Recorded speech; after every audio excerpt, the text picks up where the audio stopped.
Why the entire people of this country ఇవాళ ఎందుకు కాశ్మీర్ నుంచి మొదలుపెట్టి కన్యాకుమారి వరకు ఎందుకు అంటున్నారు ఇలా? మోడీ గారు నాకు ఒకటి నచ్చిన మొట్టమొదటి అంశం ఏంటంటే, నేను చిన్నప్పుడు వాజ్పేయి గారిని కూడా ఇష్టపడేది. Even though we are left party, నేను వాజ్పేయి గారి మీటింగ్ పైన మలక్పేట పెడితే 78లో ఎప్పుడు పెట్టిండు. సుబ్రహ్మణ్య స్వామి, జార్జ్ ఫెర్నాండెస్, అటల్ బిహారీ వాజ్పేయి ఈ సభలు ఎక్కడైనా పోయేది నడుచుకుంటా. ఎందుకు?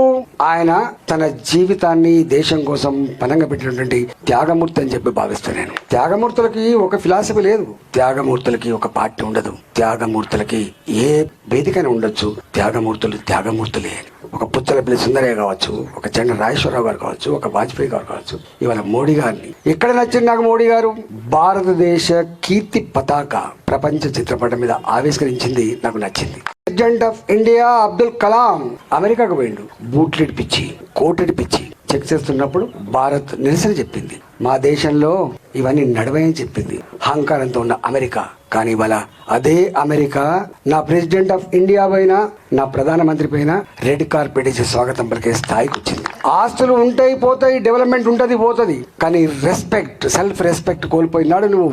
ఎట్లుంటావో ఇవాళ భారత జాతి ఆత్మగౌరవ బావుట అమెరికాలో ఎగిరించిన బిడ్డ నరేంద్ర మోడీ గారు. That is India today. చాలా మంది ఇక్కడ ఫిలసాఫికల్ గా ఉన్న వాళ్ళు ఉన్నారు. భారత్ ఏంటి అంటే థర్డ్ వరల్డ్ కంట్రీ, 3వ ప్రపంచ దేశం, పేద దేశం, ప్రపంచ బ్యాంకు దగ్గర బుచ్చమెత్తుకునే దేశం, ప్రపంచ షరతులకు తల ఒగ్గే దేశం, ఏషియన్ డెవలప్మెంట్ బ్యాంక్ లాంటి బ్యాంకులు అప్పులు ఇవ్వకపోతే నడవని దేశం. చంద్రశేఖర్ గారి నాయకత్వంలో ఆనాడు ఆయన ప్రధానమంత్రిగా ఉన్నాడు. బంగారం కుదవబెడితే తప్ప జీతాలు ఇవ్వని పరిస్థితి. ఇవాళ 2014 వరకు 11వ స్థానంలో ఉన్న ఆర్థిక వ్యవస్థ 5వ స్థానానికి వచ్చింది. రేపటి ఆయన టార్గెట్ ఈ ప్రపంచంలో భారత ఆర్థిక వ్యవస్థని 3వ స్థానం నిలిపినటువంటి కలగంటున్నాడు మోడీ గారు. గది నచ్చింది నాకు.